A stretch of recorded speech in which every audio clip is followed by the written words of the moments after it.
Hello, everyone. Kris couldn't make it today, so I am Academy Award-winning actor Denzel Washington, and I'm filling in today. This was a donator request.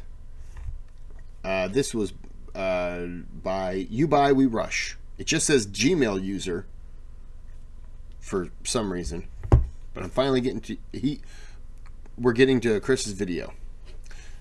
So, without further ado, I got to tell you that he wants me to tell you there is a thanks button on the channel. You can donate. You don't have to. All donations are appreciated. You can subscribe if you're not, or this is what you like.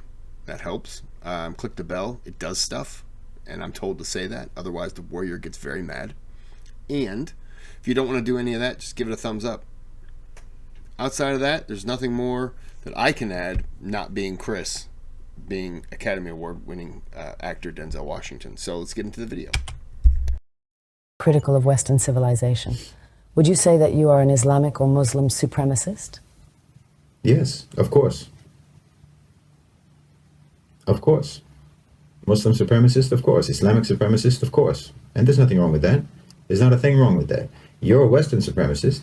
You believe in the supremacy of your values. You believe in the supremacy of your belief system.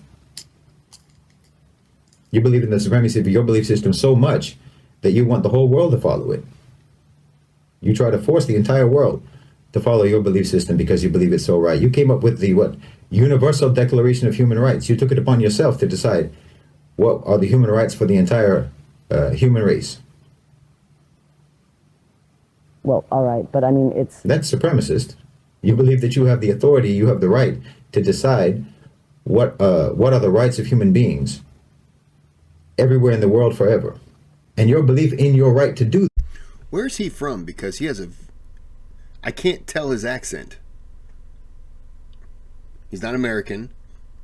He's not British. He's not Chinese. I'm going on a limb on that one. I could be wrong. But where's he from? Or he just knows English extremely well. Better than me so far. Okay, I just curious because I can't normally you can place where somebody's from based on the accent, but I have no idea. So, and if he's not from a common English speaking background, he nailed that pretty quickly. He got really good at it because he's talking like English is his first language. That has been brutally manifest all around the world for centuries. Not for years, not for decades, for centuries.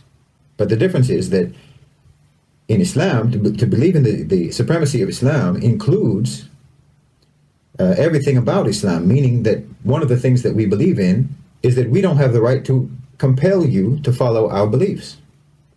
But you don't have that. You absolutely believe that you have the right to compel others to follow your beliefs. I can say growing up in the U.S., there were plenty of time, and we still get it today, where religious people will knock on the door and ask you if you're a member of a church or if you're a member of a certain religious group, because there's, Catholic Church, there's a Lutheran Church, there is a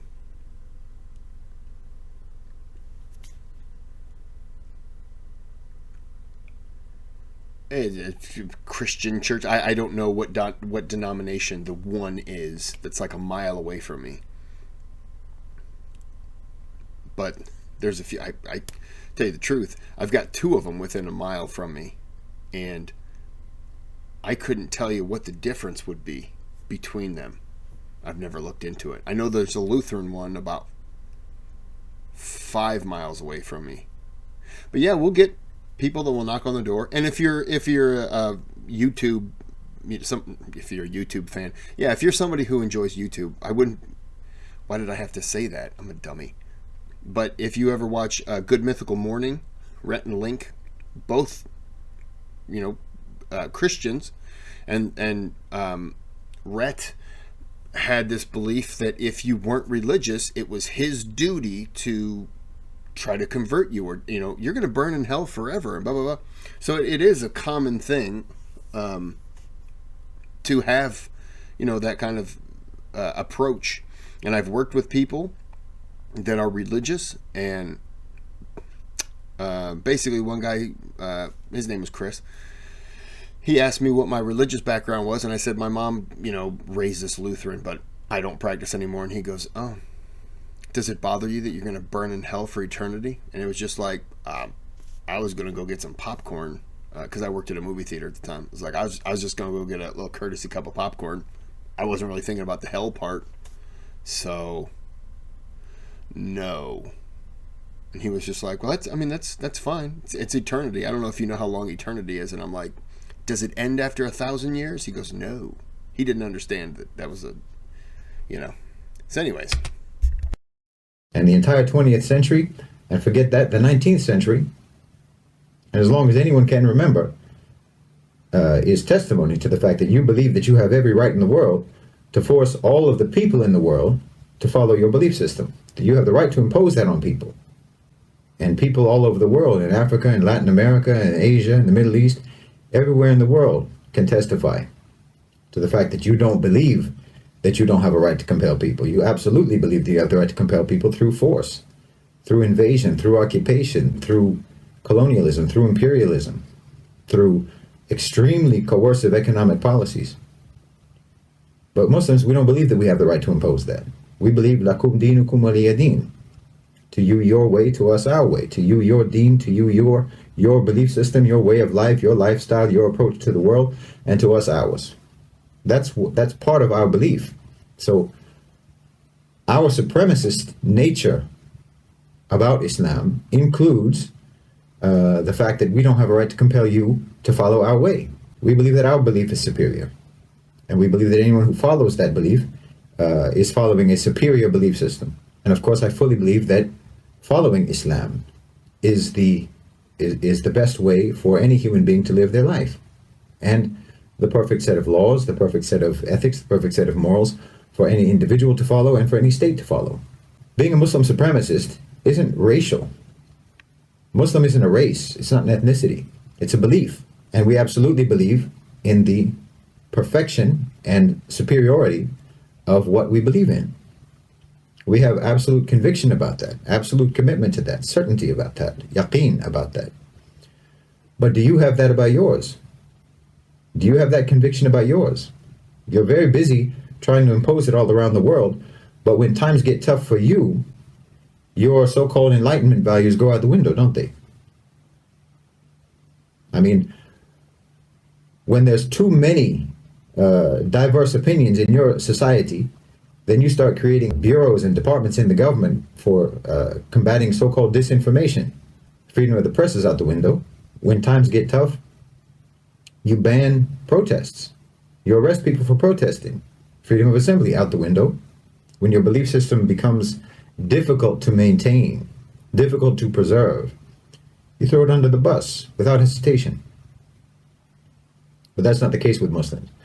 Muslims throughout imperialism, throughout colonialism, throughout the Crusades, throughout poverty, throughout war, throughout invasion, throughout occupation, have maintained their belief. Even without the Khilafah, even without the Islamic State, and even without the Islamic Empire, Muslim societies are still strong and committed to Islam. We're still committed to our belief system. Nothing can change that. Maybe we have failed states, but we don't have failed societies. We don't have failed cultures.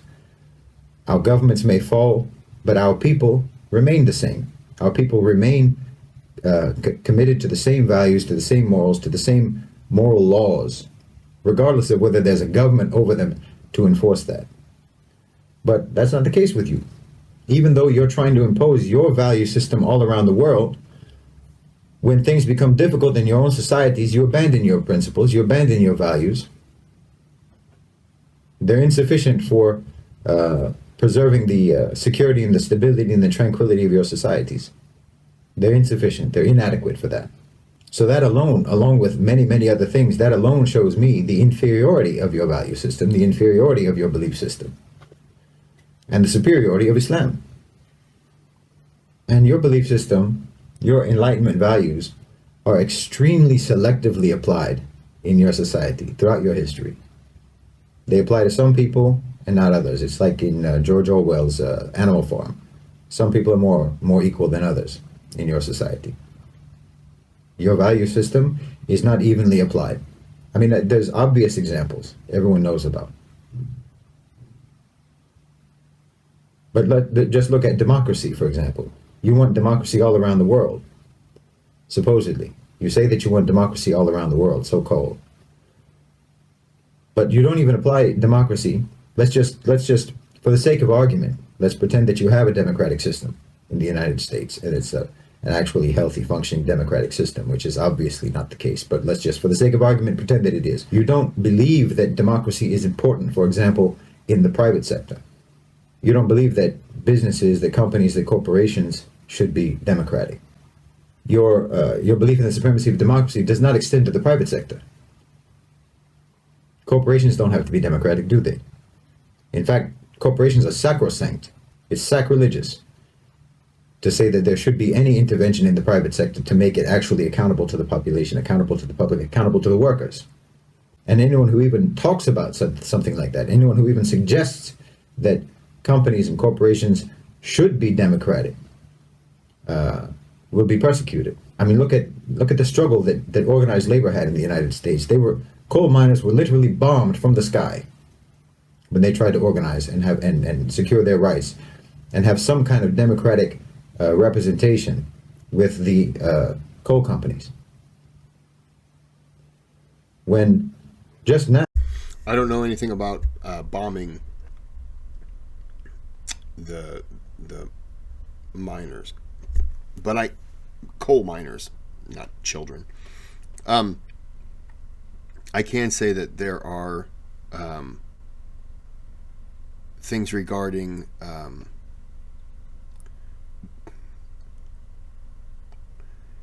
what am I, like, if you were to say something on if I were to say something inappropriate on this channel, I don't have the freedom of speech on this platform. If I'm understanding what he's saying, I don't have the freedom of speech on this platform because this platform is owned by someone else. So they dictate the rules to me. And if I want to play in that game, then I have to follow their rules. I understand that, if that's kind of what he's saying, because that benefits them over me.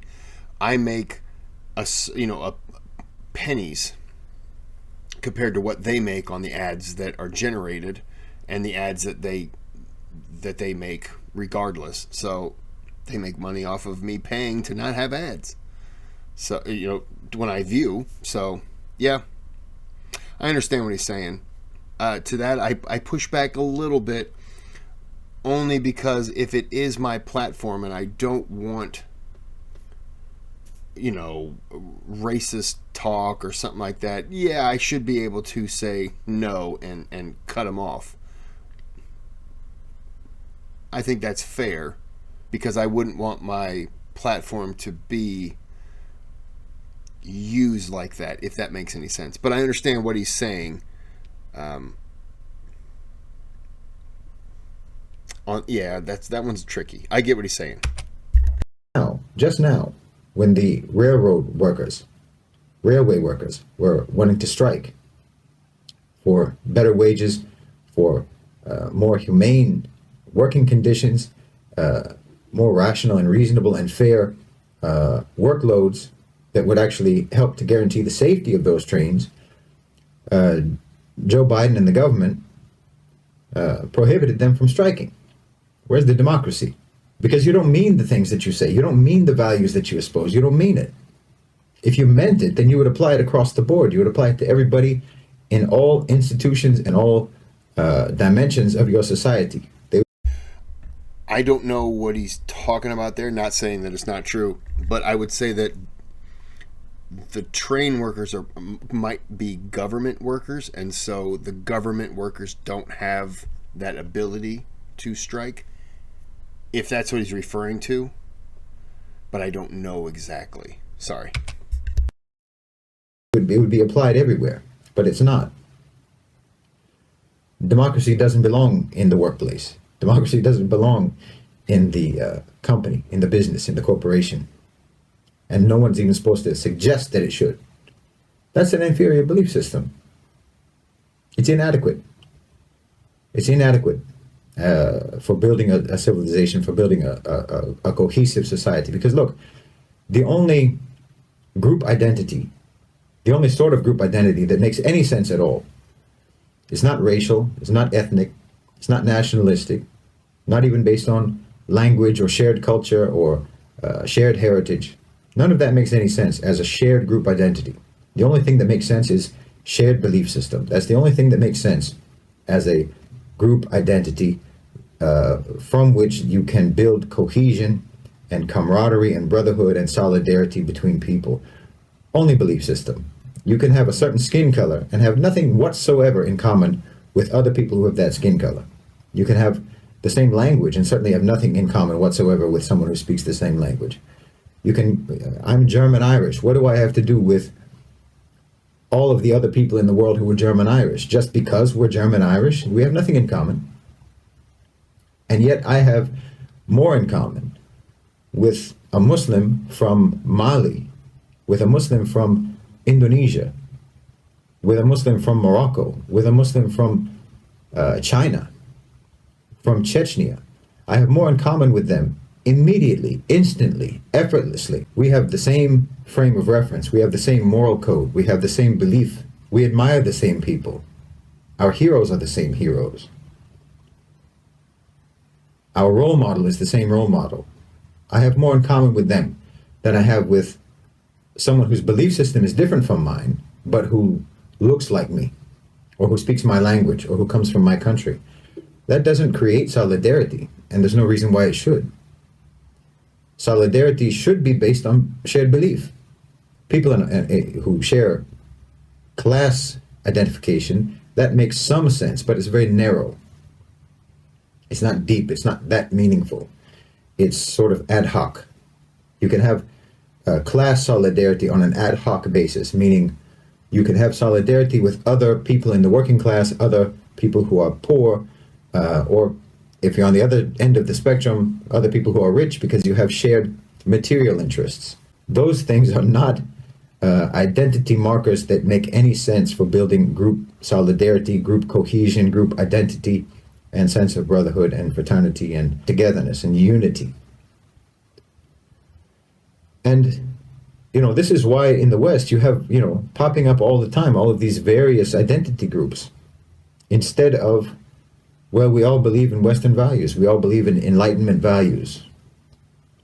You don't have any set of civilizational values that actually build real solidarity and cohesion among your people. Because even the beliefs that you have, even the values and the beliefs that you have are incoherent and are divisive by nature. They breed division by nature. You don't have a standard of beliefs that everyone can follow for what is moral and what is immoral, what's right, what's wrong. You don't have that. What kind of a society doesn't have an agreement on what's right and wrong? How can you have a cohesive civilization when you're not even all in agreement about what's right and what's wrong? There is an agreement, and the agreement is whatever one size says. What did I just say? Whatever one side says. I think I said what one size says. One side will say something, and if you don't agree with it, you're creating violence, you're harming them, you're terrible, you need to be canceled, you need to be gotten rid of. That's not the way to go. If you're saying that somebody else who has a different opinion of you or has a different opinion is less than, then no one will respect your opinion to begin with. And that's pretty much how it's been working here, unfortunately. What's good and bad? I mean, if you want to, if you don't want to put it in the religious terms of what's righteous and what's sinful, it doesn't matter. What's moral and what's immoral? There's no agreement among you people. So how can you have cohesion? How can you have real brotherhood and solidarity as a people, you have all of these various fake identity groups on superficial identity markers popping up all the time. You have, white nationalists.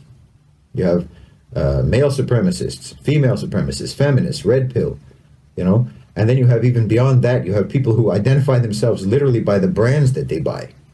I'm an Apple person. I'm an Android person. I buy. Take offense to that, because I'm Team Android. And a bit of a red pill guy myself, so I am. Yep. Dolce & Gabbana. I like Nike better than Adidas. I support the Knicks. I support the Broncos. I support, the Dodgers, whatever it is. Because you don't have anything else to build a real sense of community among your people, among your so-called civilization. Because you're not in agreement about anything.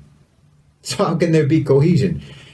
And you can say, that there's cohesion in the beautiful diversity of beliefs, but okay, you can have, that's where you're confused. You can have cohesion, you can have brotherhood, you can have solidarity among a diversity of races, a diversity of ethnicities, a diversity of skin colors, a diversity of heritage, diversity of cultures, as long as there's a shared belief system, shared moral values. But you can't have a diversity of moral values. That's not going to work. That will only create tension and friction in the society. There's no way that can work. That's a civilizational failure. But this never happened in the Muslim world. Alhamdulillah, the Muslims are solid. We're all agreed. The only people that you'll ever find in the Muslim world who are confused about what's right and what's wrong are people who are influenced by the West. Doesn't that tell you something? Doesn't that tell you about your culture? Doesn't that tell you about your beliefs? Doesn't that tell you about your values? Doesn't that tell you about your civilization? That anyone who is influenced by your civilization becomes confused about morality? But any normal rank and file Muslim, from, like I said, from Morocco to China to Brunei, to Bosnia, to Turkey, to Saudi Arabia, to Lebanon, to Egypt, to Sudan, we're all in agreement about what's right and what's wrong. We're all in agreement about what's moral and what's immoral, what's righteous and what's sinful. We all agree. The rank and file, the normal average Muslim, has no confusion about what's morally right and what's morally wrong. The largest single cohesive identity group in the world, with a shared identity that's actually deep and profound and meaningful. That's not the case for people outside of the Muslim belief system. It's not even the case among Christians. Among Christians, there's a wide variety of beliefs among Christians. Maybe you'll find it among Jews, but even then, there's a serious question about who qualifies to even be called a Jew among Jewish people. For example, there's many Jews who are atheists, which doesn't make any sense to me. But what?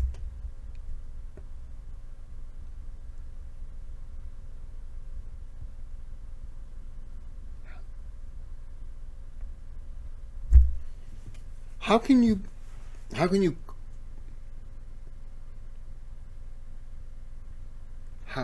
call yourself and then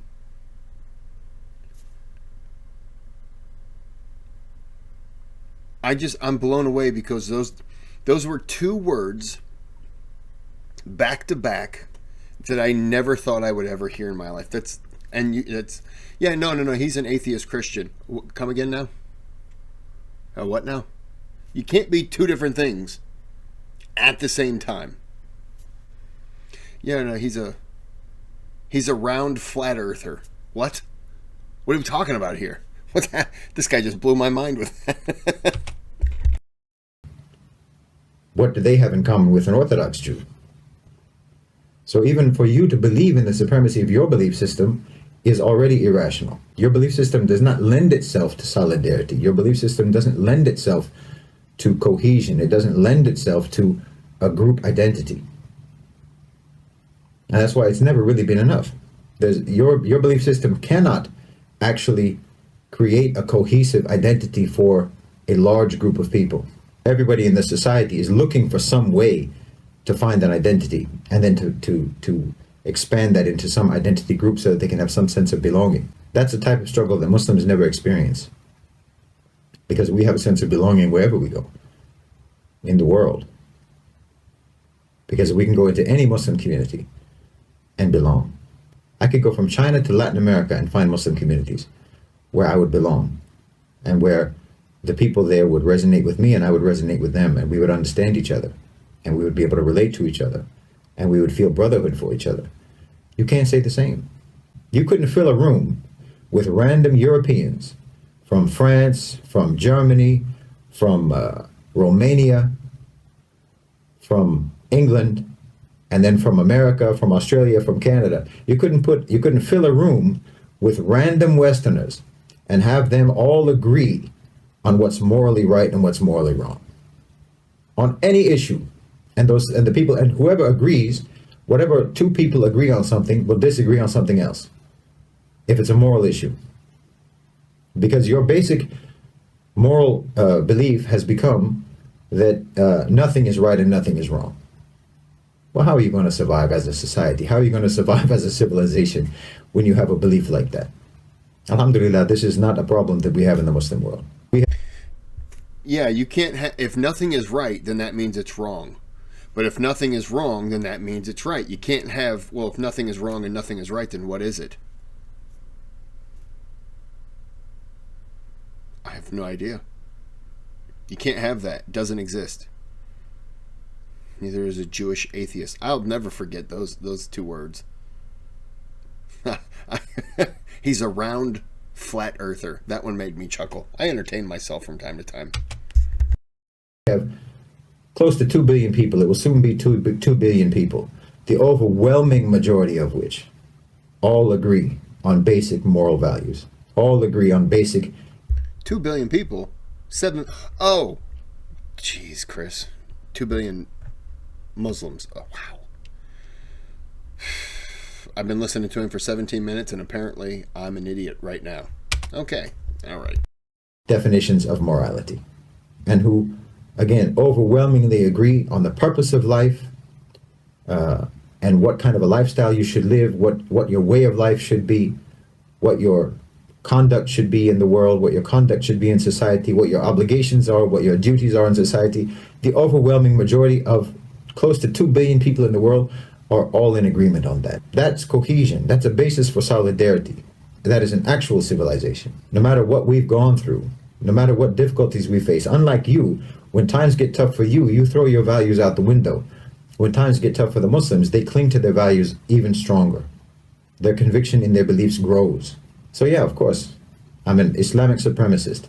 And that's not saying anything wrong. Just as you wouldn't believe that there's anything whatsoever wrong with saying that the Enlightenment values are superior. And it's not just the conservatives, the so-called right wing, it's the left wing too, the so-called left wing, which barely exists in the West, an actual left wing. The liberals, I mean, wokeism is like the ultimate expression of liberalism. And it's the most intolerant belief system in the world. It's incredibly intolerant. It's tyrannical. Because at the end of the day, you don't mean any of it.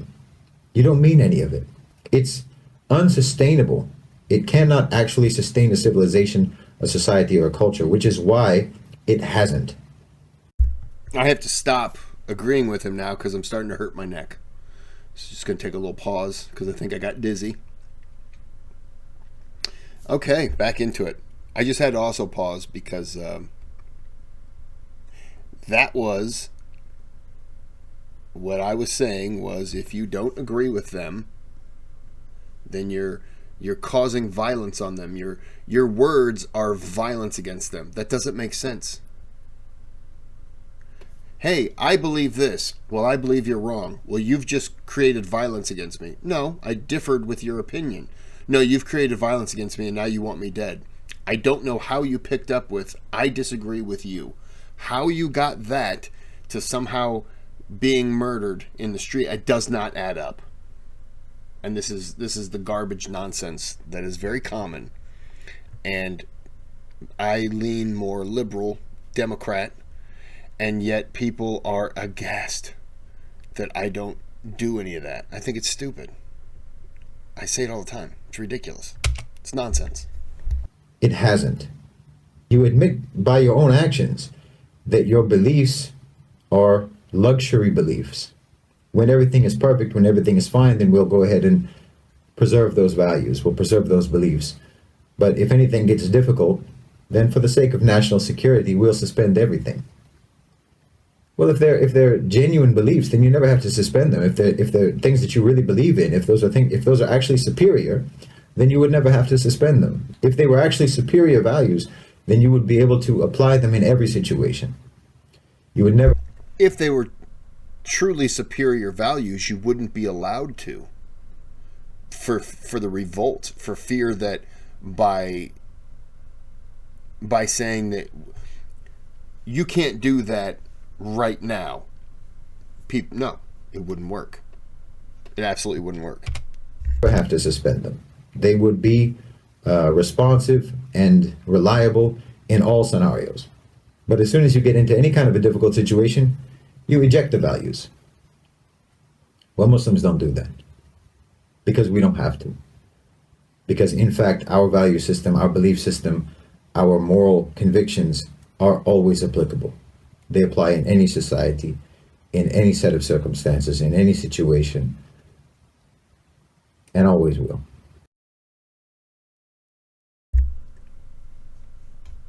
No. You are very critical of Western civilization. Would you say that you are an Islamic or Muslim supremacist? Yes, of course. Come on. Seriously?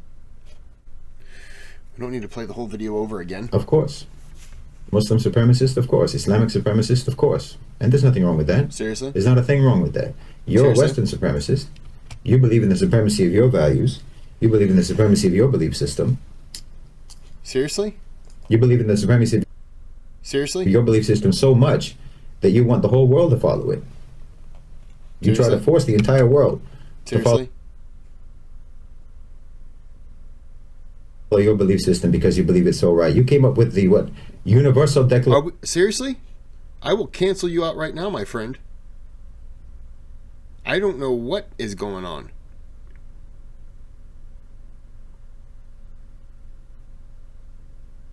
I dare you. All right, good. I think it's going to listen now. Okay, so is his name? Oh, I'm going to butcher it so badly. Shahid Bolsen? Shahid Bolsen? Oh, I got it. It's pronounced. There you go. Yep, we all got it together. That was when you say the name out loud, so I don't look so stupid. Okay, we can get off of that. Okay. So this was, like I say, a donated request. It was very interesting. I'd like to see if he has other videos where he talks, because so he's German, but he's an interesting guy.